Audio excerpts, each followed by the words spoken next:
Boa noite a todos.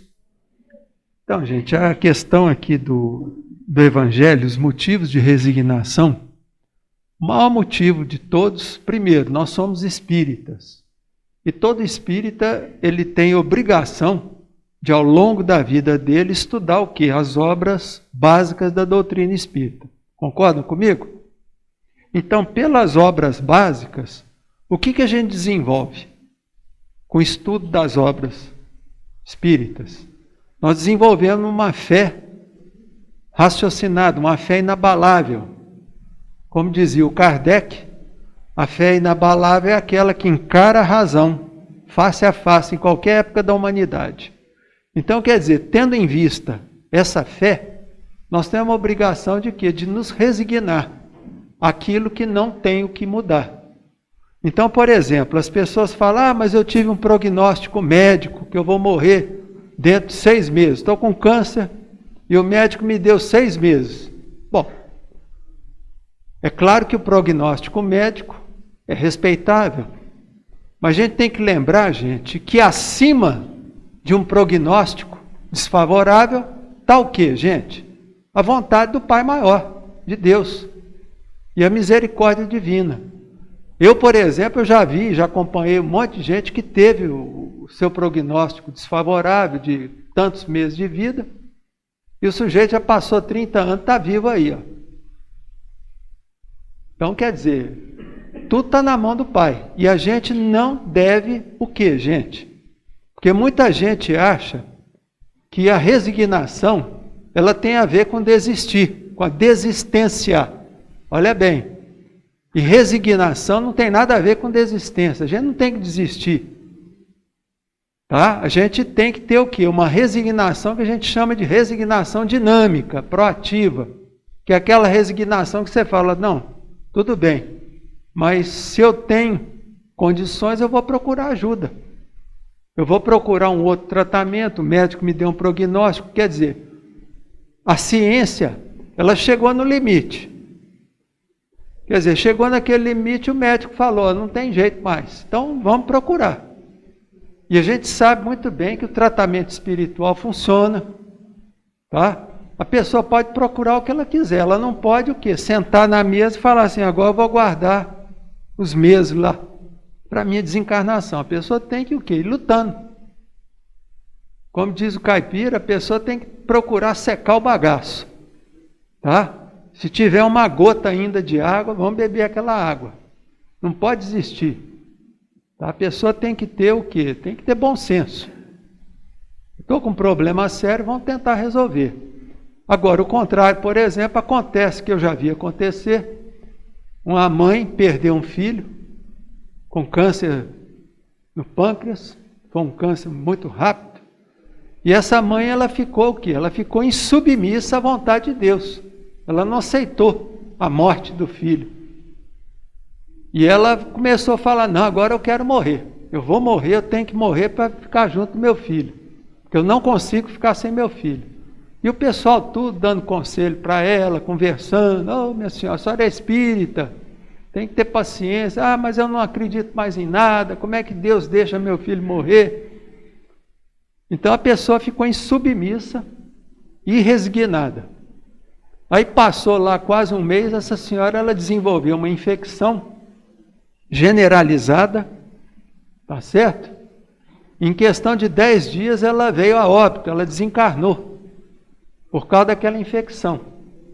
Aí os benfeitores contaram que aquela senhora, depois que ela desencarnou, aquele objeto que ela estava querendo encontrar depois de morta, ela não encontrou. E não ia encontrar durante pelo menos 30 anos, que era o período que ela tinha de vida ainda pela frente. E que ela forçou a desencarnação dela e acabou por causa de uma insubmissão à vontade de Deus. Quer dizer, ela não soube ser resignada. Faltou para ela o quê, gente? Faltou a fé. A pessoa ela era espírita, tudo, embora fosse espírita, ela não estudava a doutrina espírita. Porque a gente vê muito espírita aí que nunca abriu um livro espírita. Tá? Nunca abriu um livro do Kardec, das obras básicas. Então, por isso que é importante a pessoa estudar. Porque o estudo da doutrina vai fazer com que a pessoa tenha uma fé inabalável, como disse o Kardec. Que é aquela fé que encara tudo, encara a razão, entendeu? É aquela fé que não vacila. E você estando de posse dessa fé, é claro que você vai ter resignação no momento certo. Mas mesmo assim, se tiver alguma brecha para a luta, vamos continuar lutando. Nós não podemos desistir, porque não confundir desistência com resignação. Tá? Outra coisa importante também dentro da resignação é a gente entender que a pessoa que é resignada é aquela pessoa que está trabalhando o que nela? A humildade. Diferente do orgulho, porque geralmente a pessoa que é insubmissa, que não é resignada, é aquela pessoa que é muito orgulhosa. Não aceita nada, não aceita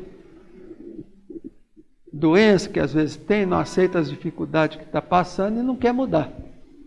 Então, quer dizer, a pessoa que é resignada é aquela pessoa também que é resiliente. É aquela pessoa que busca mudança para a vida dela, de uma forma bem proativa, que é o que a gente tem que saber fazer. Se a gente está lá colhendo resultado negativo na vida, o que a gente tem que mexer? A gente tem que buscar a causa e procurar mudar aquilo. Porque como o Anderson falou, se a pessoa está passando por aflições, problemas, tudo, a pessoa tem que lembrar que aquela causa, que aquele resultado, aqueles efeitos que ela está passando, tem causa onde? No passado, muitas vezes. Então a pessoa, em vez de ficar reclamando, a pessoa tem que procurar o quê? Procurar ser grata e resignada. A gente vê, por exemplo, casais que têm filhos com problema, têm parentes com problema, tudo. E muitas vezes sobra para a pessoa o quê? Ter que cuidar desses parentes complicados, cheios de problema, com doença. E muitas vezes a pessoa não se resigna àquilo e fica reclamando. Então, lembrando da doutrina espírita, a pessoa tem que lembrar o quê? Que nada na vida acontece por acaso. E como dizia o Chico, a reencarnação nunca erra de lugar. Está sempre certinho. Isso eu concordo. Então, a gente lembrar e procurar. Bom, tem complicação, vamos tentar resolver. E lembrando que a maioria das complicações que existem na nossa vida, nós temos participações no passado. E se tem participação no passado, é engolir seco, aceitar aquilo e procurar o quê? A solução. Ah, mas está difícil. Não, mas procura sempre. Enquanto tem vida, enquanto tem vontade, vamos procurar o quê? A solução de qualquer tipo de problema. Essa é a boa resignação. Você aceita o problema, mas procura o quê? A solução. Ah, mas está difícil. Não, vamos procurar. É só lembrar do Cristo. O Cristo estava lá na cruz, o sujeito deu lá acho que eles falam que foi fel ou foi vinagre, porque ele estava com sede, e o Cristo falou, nós temos que beber até a última gota. De fato, foi o que o Cristo fez. O exemplo dele ficou até o último momento. Ele nunca desistiu. E nem desistiu de quem? De nós. Você vê, o Cristo está aí até hoje, nos dando forças, e com toda a paciência possível. Ok?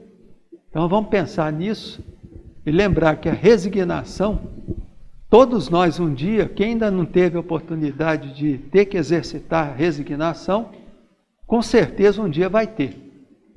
Porque nesse planeta aqui, meus amigos, ninguém vai passar em brancas nuvens. Tá certo? Então vamos estar sempre com um pensamento ligado. Se um dia tiver que passar por uma situação difícil, vamos ter o quê? Resignação. Mas ao mesmo tempo, procurar lutar para buscar uma solução. Ok?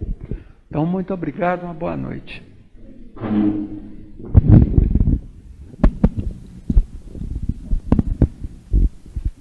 A gente vê nesses comentários que o Fernando e o Anderson fizeram, né? O quanto o Evangelho segundo o Espiritismo contribui para o nosso dia a dia, para a nossa reencarnação. E o que o Fernando falou, a oportunidade que nós estamos tendo de estarmos reencarnados com os ensinos da doutrina espírita, né? Falam os espíritos que são muitos os espíritos que procuram reencarnar para ter oportunidade de simplesmente passar pelas provas e pelas expiações. Agora diz que a fila para reencarnar no Brasil é maior. E para reencarnar espírita aumenta ainda, de estar em contato com esses ensinamentos. E a gente, quando escuta um comentário que o Fernando fez de estudar as obras de Kardec, nós podemos estudar individualmente, dentro dos nossos lares, pegar um livro e estudar, que é importante estudar individualmente. Ouvir os estudos, os comentários que foram feitos. Hoje, a internet está... a gente faz, às vezes, muitas críticas, muitas coisas da internet negativas, mas também tem muita coisa boa, muitas coisas positivas. Também tem muitas palestras, muitos ensinamentos da doutrina espírita. Mas também procurarmos a oportunidade de estudarmos em grupo, onde se lê um texto e há o comentário e a interpretação, o entendimento de vários ao mesmo tempo, que a gente aprende muito é sempre com os que estão à nossa volta. Então a casa também tem grupos de estudos que nesse momento está acontecendo online. Nós não estamos tendo grupo de estudo presencial, mas quem se interessar, que não estiver em algum grupo, pode procurar. O André está na recepção aí hoje. Qual grupo que tem estudos, qual dia, qual horário, que eu reúno uma vez por semana, 1h30, e tem a oportunidade de conhecer e aprofundar um pouco mais na doutrina espírita. Também tem as evangelização de crianças, tem aqui telefone aqui no quadro. As crianças também têm a oportunidade também de estar estudando online. Então vamos aproveitar essa oportunidade. Nós vamos convidar os médiuns passistas para ocupar os seus lugares. Nós vamos agora passar para os passes